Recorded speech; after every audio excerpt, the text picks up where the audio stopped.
देखिए, भारतीय जनता पार्टी छोड़ने का निर्णय हमने कल भी स्पष्ट कर दिया, आज फिर मैं कह रहा हूँ, भारतीय जनता पार्टी की सरकार अनुसूचित जात, जनजात, पिछड़े, मजदूर, किसान, छोटे लघु मध्यम व्यापारियों के खिलाफ आज मेरे निर्णय से जिनको भी खुशी है वो बारी बारी यहाँ आ रहे हैं। सबको स्वागत है, सबको धन्यवाद देता हूँ, लेकिन अंतिम फैसला 14 जनवरी को आएगा। हमारे साथ स्वामी प्रसाद मौर्य जी हैं। सर, सबसे बड़ा सवाल आपसे, भारतीय जनता पार्टी छोड़ने का कारण क्या रहा?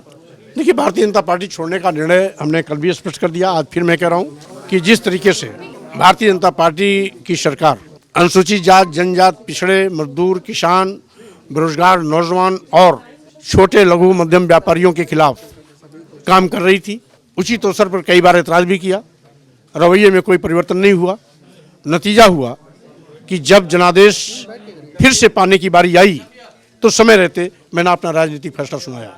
पहले आपने विरोध क्यों नहीं किया? आप चुनाव के समय क्यों पार्टी से अलग हो गए? पहले क्यों नहीं विरोध? आपको कैसे मालूम कि मैंने विरोध नहीं किया? मैंने कहा कि उचित प्लेटफॉर्म पर मैं उचित समय पर उचित प्लेटफॉर्म पर अपनी बात रखी। और जब मैं मंत्रिमंडल में मंत्री हूँ तो मंत्रिमंडलीय सामूहिक जिम्मेदारी का उत्तरदायित्व है कि मैं अपने मंत्रिमंडल के बीच कह सकता हूँ, राष्ट्रीय नेताओं के सामने कह सकता हूँ, मैं सड़क और गली में नहीं कह सकता।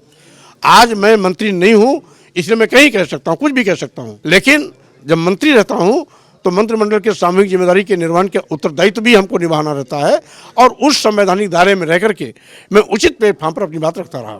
समाजवादी पार्टी के कई कार्यकर्ता यहाँ पर दिखाई दे रहे हैं, क्या समाजवादी पार्टी ज्वाइन करेंगे? देखिए, यहाँ तो बहुत से कार्यकर्ता बहुजन समाज पार्टी के भी हैं, बहुत से कार्यकर्ता समाजवादी पार्टी के भी हैं, बहुत से कार्यकर्ता और भी पार्टी के हैं।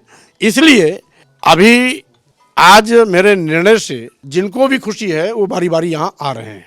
इसलिए जो भी आ रहे हैं सबका स्वागत है, सबको धन्यवाद देता हूँ, लेकिन अंतिम फैसला 14 जनवरी को आएगा। पिछड़ों के बने नेता माने जाते हैं, आप दलितों की रहनुमाई की बात करते हैं।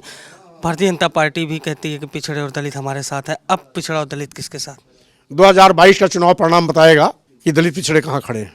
तो हमारे साथ मंत्री स्वामी प्रसाद मौर्य थे, जिन्होंने भारतीय जनता पार्टी से इस्तीफा दे दिया है और इनका दावा है कि भारतीय जनता पार्टी में पिछड़ों और दलितों का उत्पीड़न हो रहा है। कैमरा पर्सन जितेंद्र के साथ अभिषेक शर्मा, सीटन न्यूज, लखनऊ।